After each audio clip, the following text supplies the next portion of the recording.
오늘은 왼손잡이 에훗을 통한 구원의 은총이라는 제목으로 하나님 말씀 증거하도록 하겠습니다.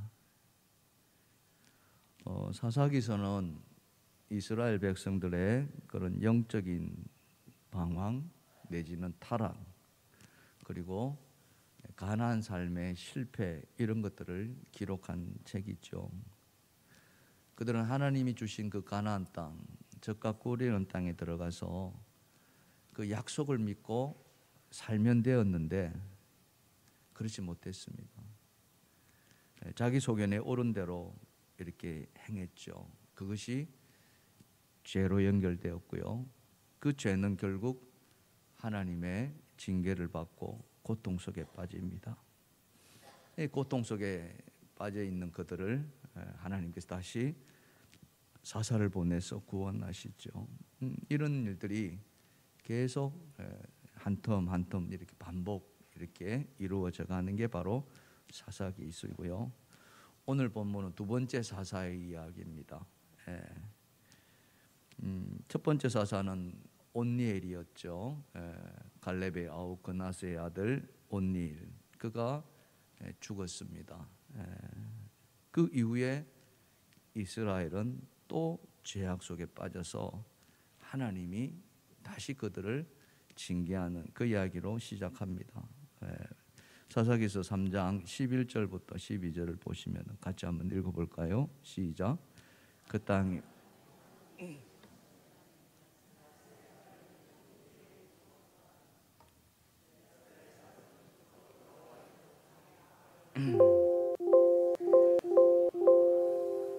악을 행함으로 여호와께서 모압 왕 에굴론을 강성하게 하사 그들을 대적하게 하셨다. 예.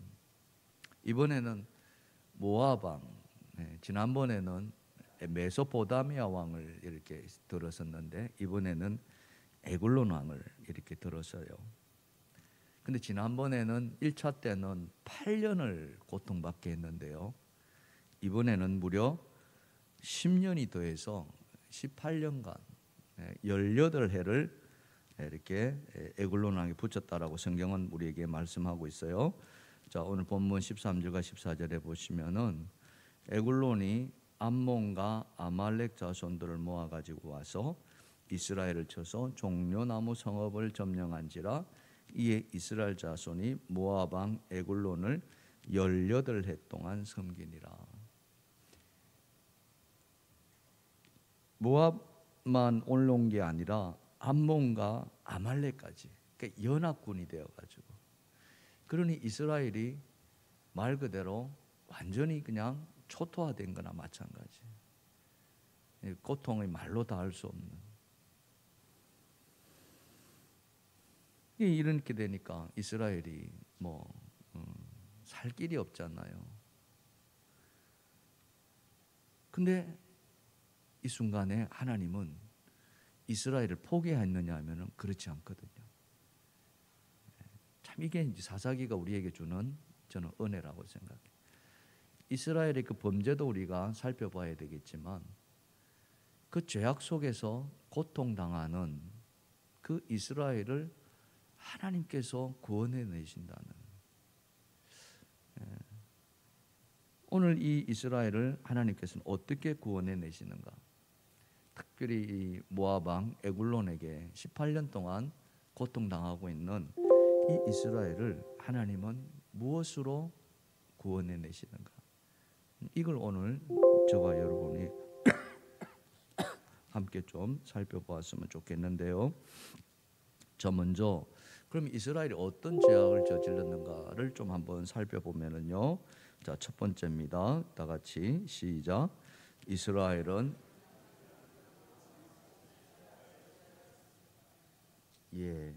비둔한 에굴론 왕, 여기에 우리가 조금 관심을 가지고 살펴봐야 되는데요. 사사 온니엘이 있는 동안에, 그죠? 1차 사사였던 첫 번째 사사였던 온니엘이 있는 동안 성경은 우리에게 40년간 평안을 누렸다. 하나님은 40년이 아니라 400년을 누리기를 원하셨을 거예요. 그게 하나님의 뜻이었고 또 하나님의 은혜였습니다. 이스라엘이 애굽에서 430년 동안 종살이 했잖아요. 그 430년의 종살이를 종집을 짓고 하나님이 이스라엘을 출애굽시켰거든요. 그리고는 가나안 땅으로 인도해 주었어요. 그리고 그곳에 하나님 나라를 건설했습니다. 12지파의 각 땅을 다 줘가지고 이제 이것은 하나님의 나라야. 그래서 하나님이 이스라엘 백성들이 그곳에서 정말 젖과 꿀이 흐르는 땅에 그 기쁨과 그 평안을 누리기를 바라셨어요. 그게 하나님의 참된 마음입니다. 우리도 그렇잖아요. 그죠? 우리도 우리 자녀들이 커서 뭐 결혼하고 분가합니다. 그러면은 그 자녀들이 편하게 살아가는 모습, 그냥 그 자체로 부모는 은혜가 되죠. 그들이 뭐 부모한테 더 잘해주고 덜 잘해주고 이 문제가 아니라 아무 근심 걱정 없이 속상하게 하지 않고 그냥 자기들끼리 잘 살아가주는 것만으로도 부모는 감사하잖아요. 하나님도 똑같았어요.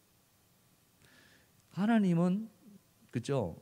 그 안에 인간이 행복하게 살아가는 것을 너무나도 좋게 여기셨어요. 그래서 우리가 잘 아시는 창세기의 인간의 모습을 보시고 하나님은 가장 좋은 표현으로 하셨잖아요. 보시기에 어떻게 해요? 심히 좋았다. 그냥 좋은 게 아니라 어떻게 해요? 그렇게 좋으면 좋은 게 아니에요. 이렇게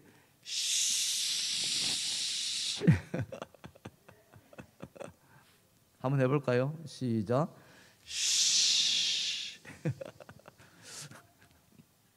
애 오줌 누이겠다. 하나님이 그렇게 좋으셨어요. 오늘 우리를 보면 하나님 그렇게 좋아하지 않으시겠습니까? 좋아하실 것 같으면 아멘 합시다. 여러분 보시고요. 하나님 그렇게 왜 세상에 나와 있지 않고 그죠? 하나님을 예배하러 나오셨잖아요. 예배한 여러분 보면서 얼마나 하나님 기뻐하시겠어요. 대단히 좋다를 지난번에 따봉이라 했는데 더 좋은 걸 뭐라 그랬어요? 따따봉. 오늘 우리에게 하나님 그렇게 따따봉 하실 줄 믿습니다. 이스라엘 백성들 그랬다니까요. 가나안 땅 다 애굽에서 내려가서 광야 40년 지나고 가나안 땅 12지파들 땅 다 나누고 정착했을 때 하나님이 얼마나 기뻐했을까요?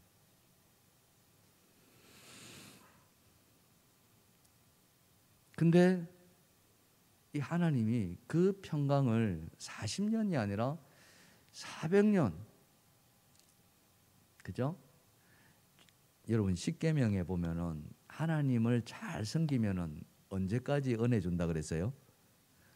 언제까지요? 1000대까지 은혜 준다 그랬어요. 그러니까 영원토록 은혜 준다 그랬어요.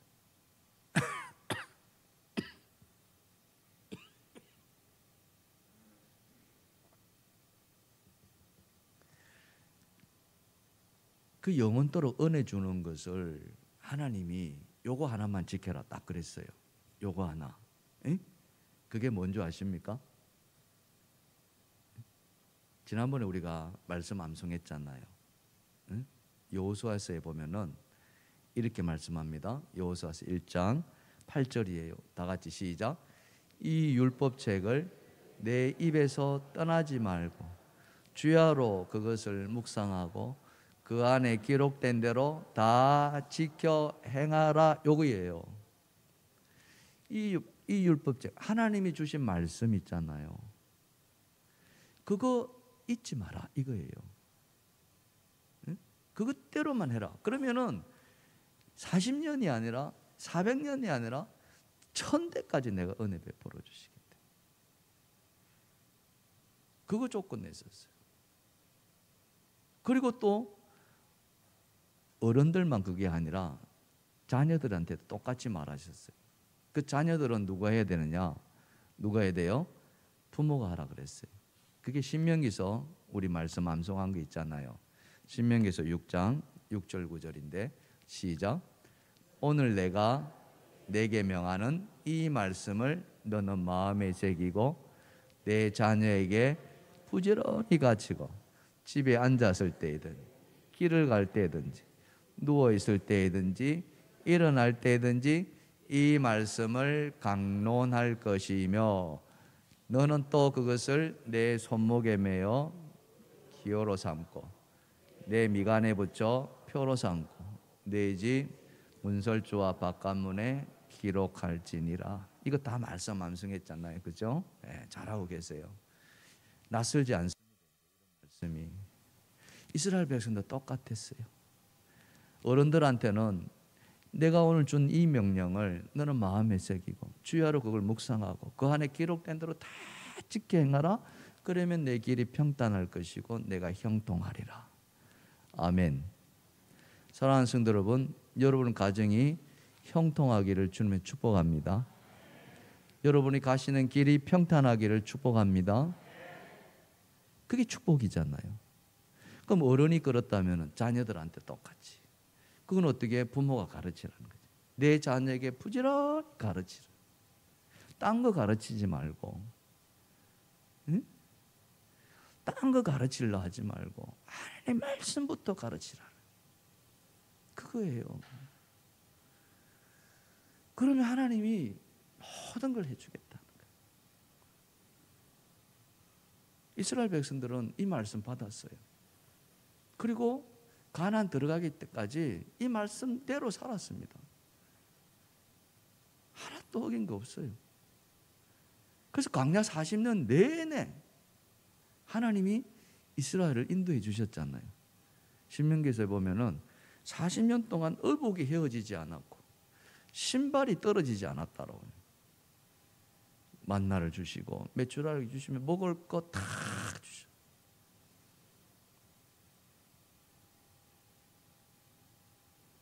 그게 은혜죠.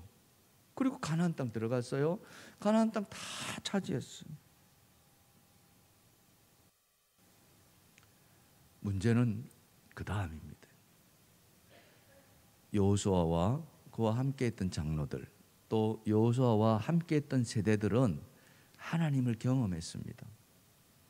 하나님이 어떤 분이시다는 것, 하나님이 약속을 어떻게 지켜나가시다는 것을 그들은 출애굽부터 시작해서 홍해를 건너고 광야를 지나오면서 그리고 요단강을 건너고 여리고성을 넘어서 가나안 땅을 다 점령하는 동안에 하나님과 함께 하셨습니다. 그래서 하나님을 다 경험했어요. 하나님 살아계시는구나. 하나님 살아계시는구나. 그래서 그들은 하나님 말씀 떠나려고 하지도 않았어요. 문제는 오늘 온니엘도 죽은 것처럼 이 그 세대들이 죽어갔다는 거죠. 세월이 지나면서 하나님을 경험하지 못했던 세대들이 나왔어요. 3세대, 4세대. 응? 그들이 문제가 된 거예요. 왜? 그들 안에는 하나님께서 전해주신 이 말씀을 잘 기억해야 되는데 이게 세월이 지나면서 하나, 둘 어떻게 해요? 희미해지기 시작하는 거예요. 또 하나, 그게 또 뭐냐면은 그들이 다 지켰는데 98%는 지켰는데 몇 프로는 못 지켰다 그랬어요? 2%. 딱 2%. 가나안 족속 다 쫓아내고 멸했는데 2% 남겨놨어요. 근데 세월 지나다 보니까 우리가 지난번에도 살펴보았습니다만 이 2% 멸하려 하다가 그냥 냅둔다. 나중에는 그들을 노예로 삼거든요. 이 정도는 뭐 괜찮겠지. 이 정도는 뭐 얼마나 되겠어.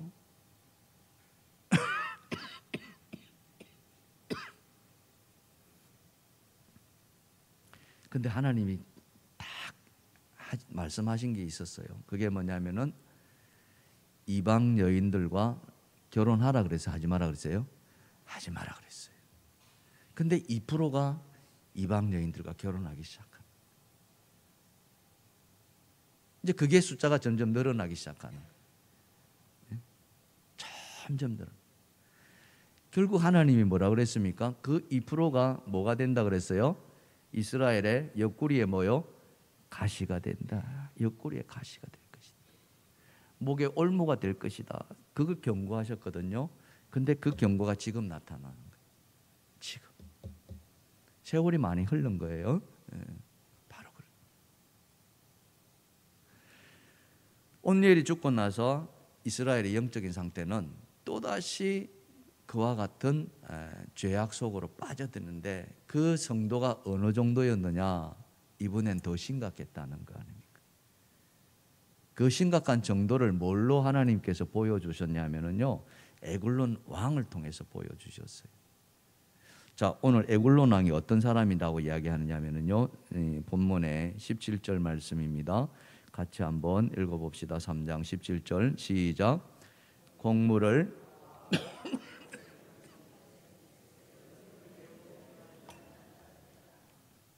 에굴론이 어떤 자였다고요? 그냥 비둔한 자가 아니라 뭐예요? 매우 비둔한 자.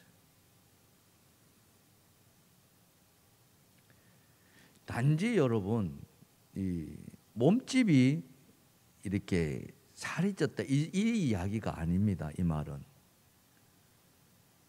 여기에서의 비둔함이라는 것은요, 그 안에 탐욕을 말하는 거예요. 탐욕, 타락을 말합니다. 방탕을 말합니다. 사치를 말합니다. 그러니까 쉽게 말하면은 선이 여기 있다면은 선과 반대되는, 정의가 있다면 정의와 반대되는 그 탐욕 덩어리가 바로 이 비둔함이었어요. 근데 그 비둔한 에굴론에게 지배당하게 만들었어요. 이스라엘이 그와 같이 타락했다는 것을.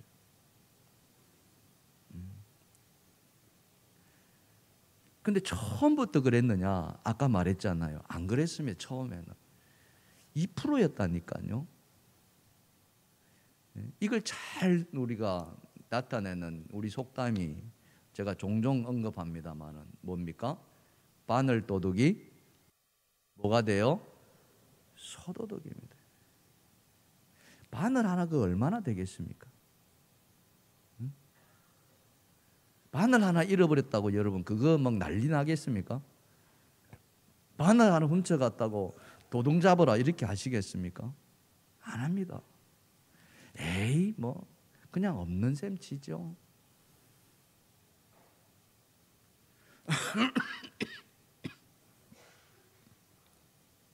근데 그게 바늘이 점점 뭐까지 올라가요? 소도둑. 이 소는 농경사회에서 가장 큰 재산 아닙니까? 농부들에게 있어가지고 가장 큰 재산. 큰 죄악을 이스라엘이 지금 비둔한 에굴론 왕같이 그렇게 죄악이 커졌다는 사실.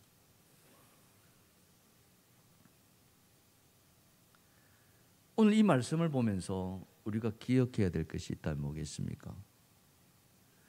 우리 안에 이 작은 2%의 그 죄악이 아직도 뿌리를 남고 있다면은 그거 우리가 어떻게 할 것인가 하는 거예요.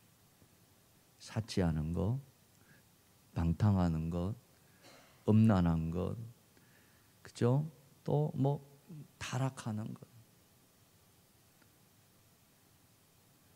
시작은 아주 작습니다.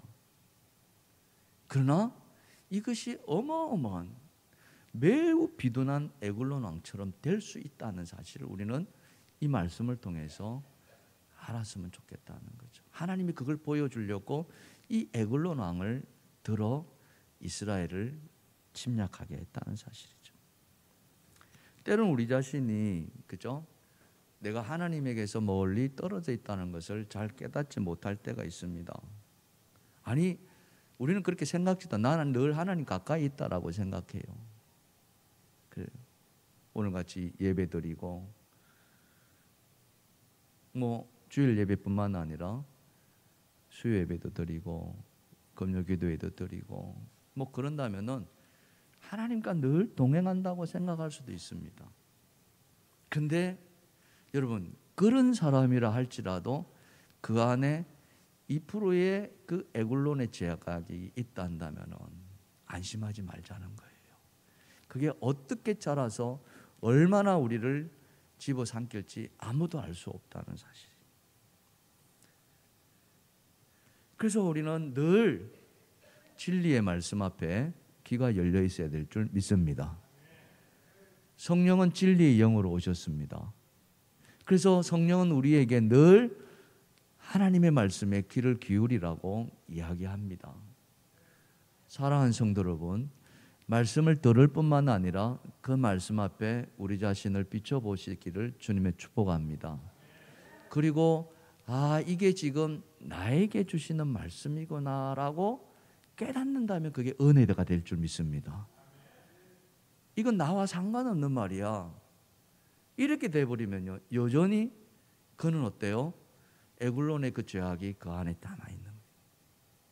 그것이 결국에는 나중에는 자기 옆구리를 찌르는 가시가 될 수도 있다는 사실. 바로 그거 우리가 조심해야 된다. 이스라엘이 지금 그와 같은 죄를 저질렀다 하는 것이죠. 그래서 하나님은 이 에굴론을 보내서 에굴론만 보낸 게 아니잖아요. 거기에 주변에 있는 나라들까지 다 연합해 가지고 이스라엘을 공격합니다. 18년 동안 막 탈탈탈 다 털어가 버렸죠. 그러니 이스라엘이 얼마나 고통스럽겠습니까? 하나님께 당연히 부르짖었겠죠. 자, 이 부르짖음 앞에 이제 우리가 주목해야 될 것은 바로 이거예요. 그렇게 고통당할 때 하나님께 부르짖는 게 은혜가 돼야 됩니다. 아멘입니까? 내가 힘겨운 삶을 살아갑니다.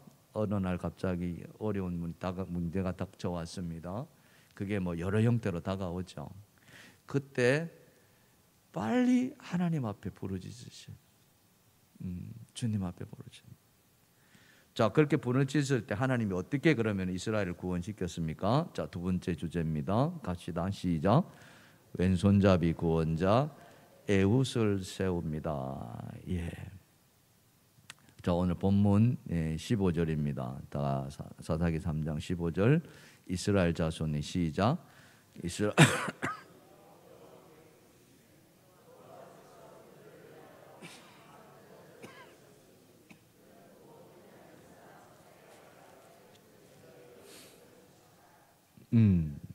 자, 여기에 보세요. 하나님께 부르짖었더니 하나님께서 그들을 위하여 누구를요? 한 구원자. 그리고 그 사람은 누구? 어느 사람? 베냐민 사람. 그 베냐민 사람인데 누구예요? 왼손잡이 에훗. 자, 이 세 마디 중에, 세 단어 중에 하나님이 강조하고 싶은 단어가 있습니다. 뭐이겠습니까? 다시 한번 보여주실래요? 아니, 그 앞에 사사기 3장 15절. 예, 한 구원자, 베냐민 사람, 왼손잡이 에훗. 이 세 단어 중에 하나님이 뭘 강조하고 싶으실까요? 여러분 같으면 어느 걸 택하시겠습니까? 한 구원자. 한 구원자 손 한번 들어보세요. 괜찮아요. 맞고 틀린 거 없습니다. 베냐민 사람 손 들어보세요. 없어요. 왼손잡이 손 들어보세요. 저기는 없네요. 근데 여전히 손 안 드시는 분은 많이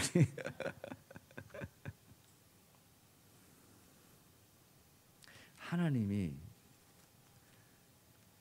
사사들 가운데 여러분 많은 사람들이 있잖아요. 또 성경에는 많은 인물들이 있습니다. 그 인물들 중에 특별히 오른손잡이, 왼손잡이라고 지칭한 사람 이름이 기억나십니까? 혹시? 그런 기억나시는 거 있으세요? 한 사람도 없습니다. 유일하게 왼손잡이 에훗만 특별히 왼손잡이라고 이야기하는 거예요. 우리는 왼손잡이는 손재주가 좋다 그러죠. 그죠? 손재주가 좋고 이렇게 왼손잡이 한번 손 한번 들어보세요. 손재주 좋으신 분들 괜찮습니다. 몇 분 안 되죠? 예. 괜찮습니다. 나머지는 다 오른손잡이에요. 전 세계 통계로 봐도 그래요. 90%는 다 오른손잡이입니다. 10%만이 왼손잡이에요. 우리나라는 더 적습니다. 5% 정도 된다고 이야기 통계가 나와요. 근데 여러분 잘 한번 보세요. 지금은 오른손잡이 왼손잡이 아무 상관이 없습니다. 왼손잡이 하더라도 왼손 글 쓰는 거 부모들 말리지 않습니다. 근데 옛날에 어떻게 했어요? 왼손을 글 썼으면 부모가 그 냅둬서 안 냈어요. 혼냈다니까요. 왼손으로 수저질 하면은 여러분 어땠어요? 그거 못하게 하지 않았나요? 그죠? 얼마나 야단 맞았는지 모릅니다. 왼손잡이를 인정하지 않았어요.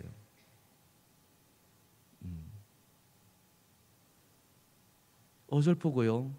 왼손으로 뭘 썰고 뭘 자르고 이러면은요, 오른손잡이들은 불안하기 시작해요. 전혀 안 그랬는데. 그랬다니까요. 그래서 왼손잡이를 그렇게 신뢰하지 않았습니다. 우대하지도 않았고요. 사실은 그게 아닌데.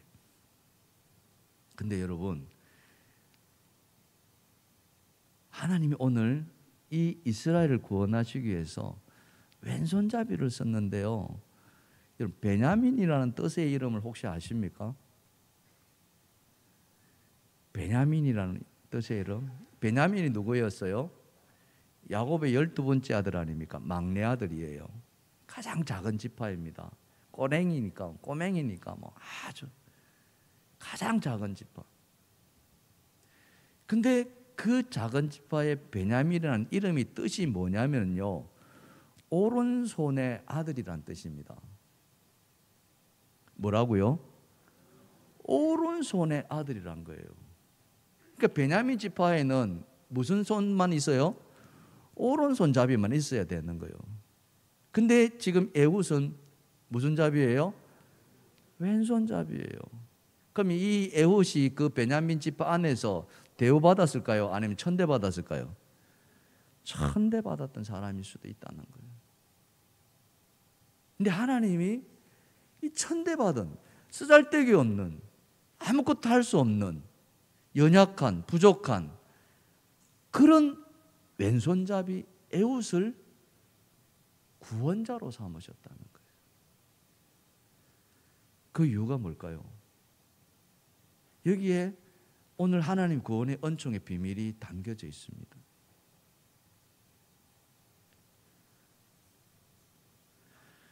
하나님은 하나님이 일하신다는 것을 세상이 알기를 원합니다. 모든 구원은 하나님으로부터 나온다는 것을 하나님은 말씀하시고 싶어요. 여러분, 우리가 암송했던 말씀 에베소서 2장 8절 9절, 자, 다 같이 시작. 너희는 그 은혜에 의하여 믿음으로 말미암아 구원을 받았으니 이는 너희에게서 난 것이 아니요 하나님의 선물이라. 행위에서 난 것이 아니니 누구든지 자랑하지 못하게 하려 하심이라. 아멘. 아멘. 구원은 누구의 것이에요? 하나님의 것입니다. 행위에서 난 것이 아니라는 거예요. 사람이 아무리 강하고, 사람이 아무리 능력이 있고, 사람이 아무리 뛰어나고 무슨 일을 하더라도 구원은 누구에게서 오는 것이다? 하나님에게서. 이스라엘의 구원은 누구에서 오는 것이에요? 하나님에게서 오는 것이에요. 그래서 가장 어찌 보면은 그 베냐민 지파, 오른손의 아들이라는 칭하는 그 베냐민 지파에서 왼손잡이가 났습니다. 아마 에훗은 그 집안에서도 에이 왼손잡이 그랬는지도 모르겠어요. 하지만 하나님은 그 왼손잡이 에훗을 낙점하셔서 택하셔서 세우셨다는 거예요. 근데 이게 하나님의 구원 방식이 그래요. 예수님이 이 땅에 오셨잖아요. 예수님이 어떻게 오셨습니까? 남들이 다 부러워할 만한 그런 조건으로 오셨습니까? 남들이 감탄할 만한, 와, 예수님 그리스도 메시아 그렇게 오셨습니까? 전혀 아니에요.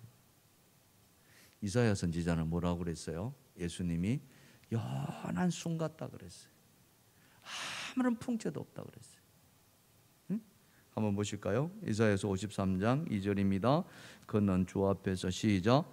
그는 주 앞에서 자라나기를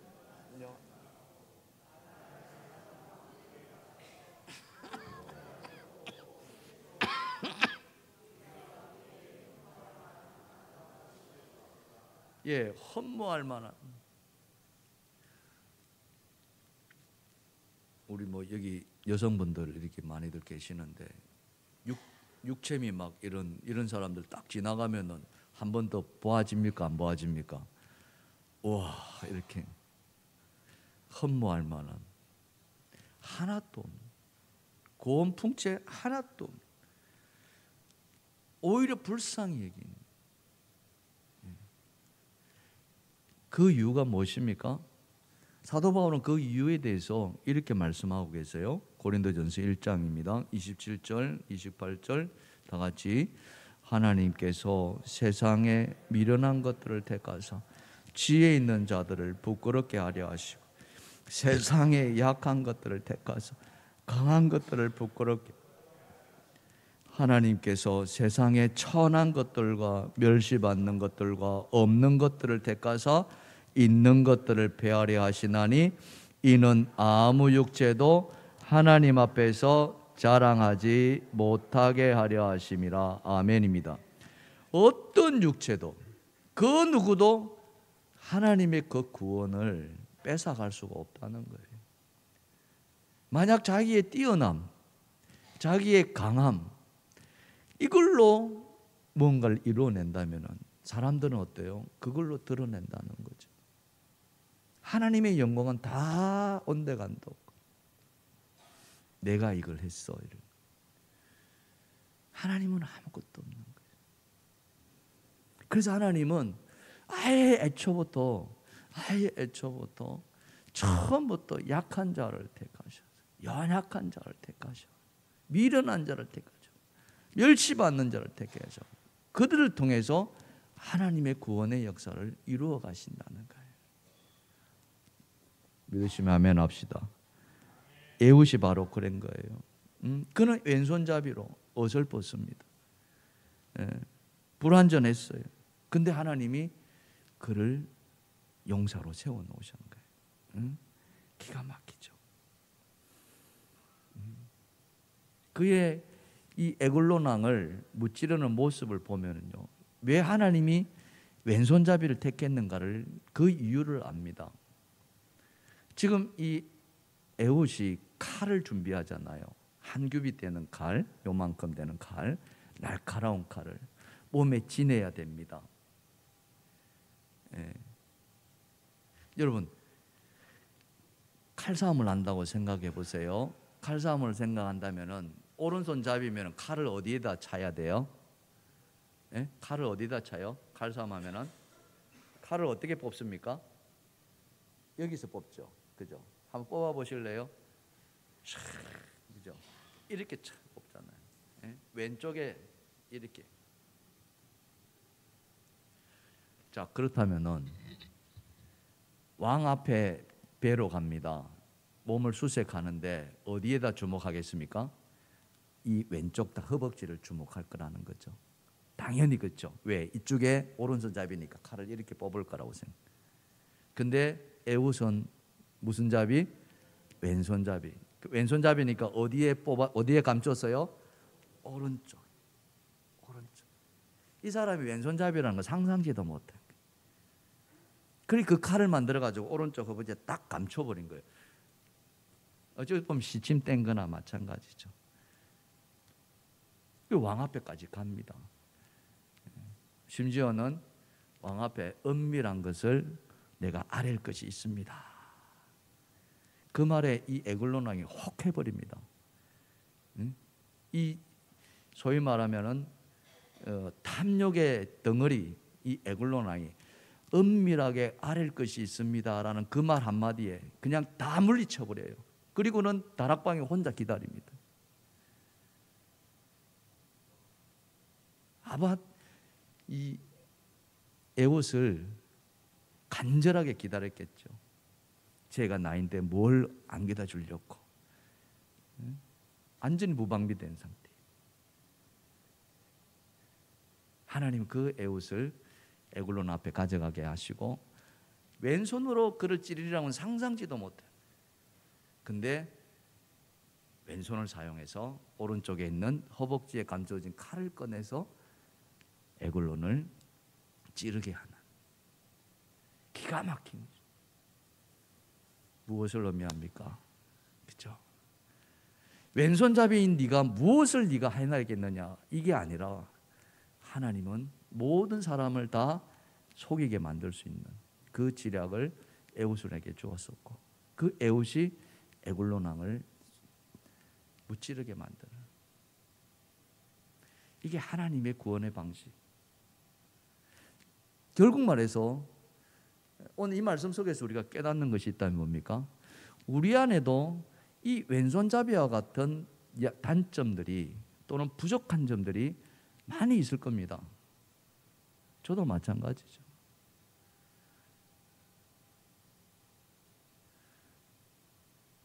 뭐 발가벗겨 놓는다면 한두 개가 아니겠죠. 허점투성입니다. 만족스럽지 않은 것들이 안 보일 뿐이지. 근데 하나님은 쓰시는 자들은 그 단점까지도 하나님은 강점으로 바꿔요. 이거예요. 이게 하나님의 구원의 방식이라는 거예요. 그래서 우리가 여러분 찬양이 있었잖아요. 찬양이 뭡니까? 약할 때 뭐예요? 강함 대신에 이거예요. 한번 불러볼까요? 시작. 약할 때 강함 대신에 나의 보배가 되신 주 나의 모든 것 주 안에 있는 보물을 나는 포기할 수 없네 주 나의 모든 것 예수 어린 양 존귀하리를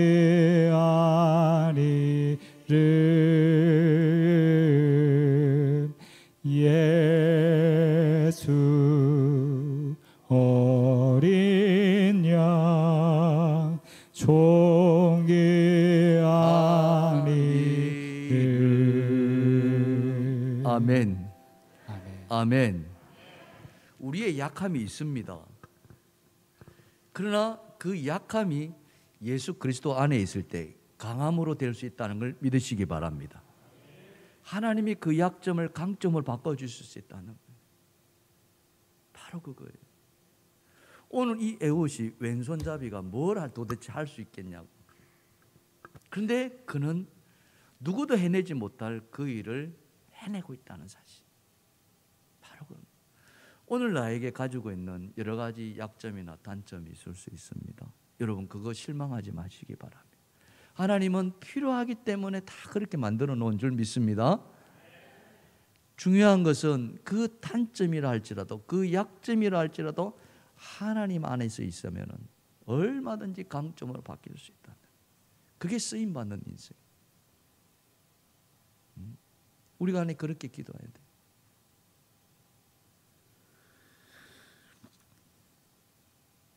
장 크레디앙이라는 캐나다 총리가 계셨습니다. 이분의 별명이 뭐냐면 시골 호박이었어요. 이렇게 불린 명칭이 부른 것은 그분이 완전히 시골 호박처럼 그렇게 삶을 살았어요. 놀라지 마십시오. 그 형제가 19명이 있었답니다. 19형제 중에 이 장크레데 왕이 18번째.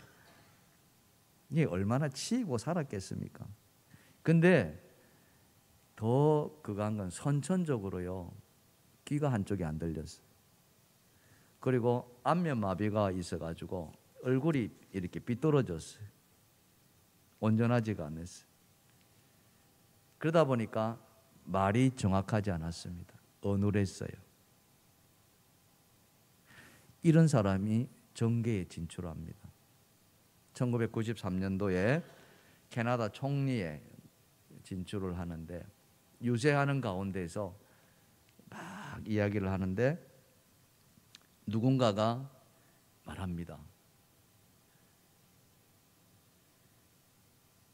언어장애가 있다는 것은 총리로서 치명적인 결점이 아닙니까?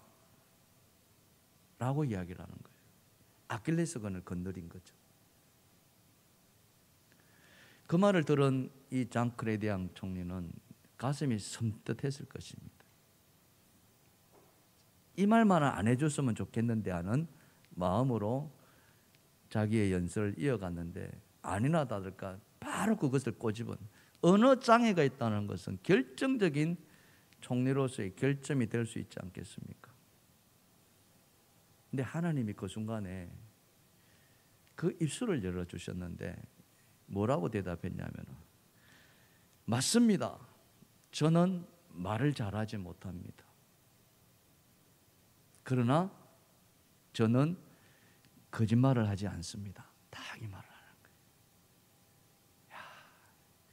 정직과 그리고 저는 최선을 다합니다. 근데 그 장크레데 왕의 이 말은 잘하지 못하지만 나는 거짓말하지 않는다는 이 한마디가 사람들의 마음을 울려가지고 그는 1993년도에 캐나다 총리가 됩니다. 한 번 된 게 아니라 그 이후로 10년 동안 3번이나 영거부 총리직을 수행했다는 놀라운 사실 아닙니까? 여러분 생각해 보세요. 한쪽 귀를 듣지 못하고 안면이 삐뚤어져서 언어 장애가 있는 그가, 말까지도 듣는 그가 총리가 될 수 있다고 누가 했겠습니까? 그러나 하나님이 쓰신다면 그를 총리로 세워주신 줄 믿습니다. 왼손잡이 에봇이 할 수 있는 게 뭐가 있겠느냐라고 사람들은 말할 수 있습니다. 아무도 그에게 주목하지도 않았습니다. 심지어 베냐민 지파 안에서도 그는 외톨이 될 수도 있었습니다. 하지만 하나님은 그 에봇을 들으셔서 이스라엘을 괴롭혔던 그 에굴론 왕을 이렇게 무찌르는 그런 일을 사용하셨다는 거예요. 이게 하나님의 구원의恩초. 오늘 우리 안에 그런 어려움들, 단점들, 결점들, 부족한 점들이 많이 있을 수 있습니다. 사랑하는 성도 여러분, 절대 그것 때문에 낙심하지 마시기 바랍니다. 하나님이 여러분을 쓰시고자 한다면, 하나님이 여러분을 사랑하신다면 반드시 그 결정까지도 들어서서 강점으로 바꿔주실 줄 믿습니다. 그런 은혜가 저와 여러분에게 있기를 주님을 축복합니다. 찬양합시다.